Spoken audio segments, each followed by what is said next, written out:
हाँ, तो प्यारे छात्रों, आज आपको जो ठोस होते हैं उसके जो मुख्य जो गुण होते हैं, महत्वपूर्ण गुण, उसके बारे में आपको बताया जाएगा। मुख्य रूप से जो ठोसों के जो गुण होते हैं, पहले आता है वैद्युत गुण, जिसको हम कहते हैं इलेक्ट्रिकल प्रॉपर्टीज या वैद्युत गुण।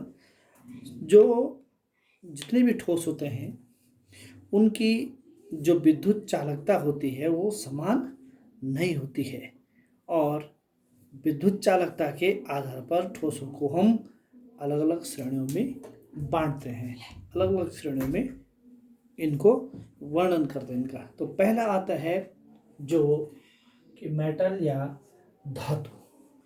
तीन प्रकार की मुख्य रूप से इनको अलग अलग विद्युत चालकता के आधार पर बांटा गया है। जो धातु होती हैं, जिसको मेटल्स कह रहे हैं, ये क्या होती हैं कि जो धातु की जो विद्युत चालकता होती है इलेक्ट्रॉनों के प्रभाव के कारण होती है, और इसलिए जो धातुओं की इलेक्ट्रॉनिक चालकता या धातुओं को इलेक्ट्रॉनिक चालक, इलेक्ट्रॉनिक कंडक्टर्स भी हम इसको कहते हैं। इलेक्ट्रॉनिक चालकता के कारण धातुओं में विद्युत धारा प्रवाहित करने पर उनमें कोई रासायनिक परिवर्तन उत्पन्न नहीं होता है, और इस प्रकार से जो धातु की चालकता होती है, मुख्य रूप से ये आता है धातु की जो चालकता होती है, विद्युत चालकता होती है, इसको याद रखना आपने 10⁸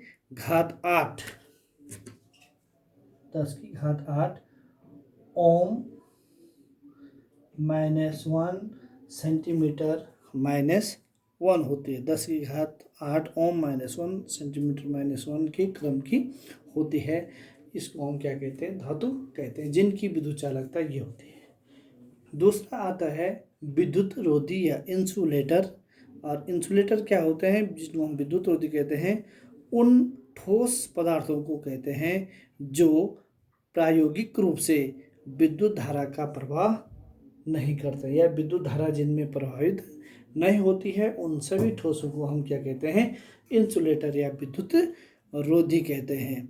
और इनकी जो विद्युत चालकता होती है लगभग नगण्य होती है। इसको हम ये भी कह सकते हैं कि इसकी जो विद्युत चालकता होती है 10⁻12 ओम -1 सेंटीमीटर -1 होती है। ओम -1 सेंटीमीटर -1 होती है इनकी विद्युत चालकता, मीन्स नगण्य होती है, और इनमें विद्युत धारा प्रभावित नहीं होती है। विद्युत की उदाहरण अगर देखा जाए तो लकड़ी हो गई, प्लास्टिक हो गया, रबड़ हो गया, सल्फर हो गया, फास्फोरस हो गया आदि, ये सब क्या आते हैं? इंसुलेटर श्रेणी में आते हैं, जिनमें विद्युत धारा प्रभावित नहीं होती है। और तीसरे आते हैं सेमीकंडक्टर, या जिनको हम क्या कहते हैं? अर्धचालक कहते हैं। जिन ठोस पदार्थों की चालकता धातुओं और विद्युत होती, इंसुलेटर और मेटल के मध्य होती है, उन्हें क्या कहते हैं? हम अर्धचालक कहते हैं। और इनकी जो चालकता होती है 10⁻5 से 10⁻6 ओम -1 सेंटीमीटर -1 के मध्य होती है। और आप सबको पता है, इससे पहले मैंने अब अर्धचालक के बारे में भी कहा था, अर्धचालक की विद्युत चालकता उनमें उपस्थित अशुद्धियों तथा छिद्रों के कारण होती है।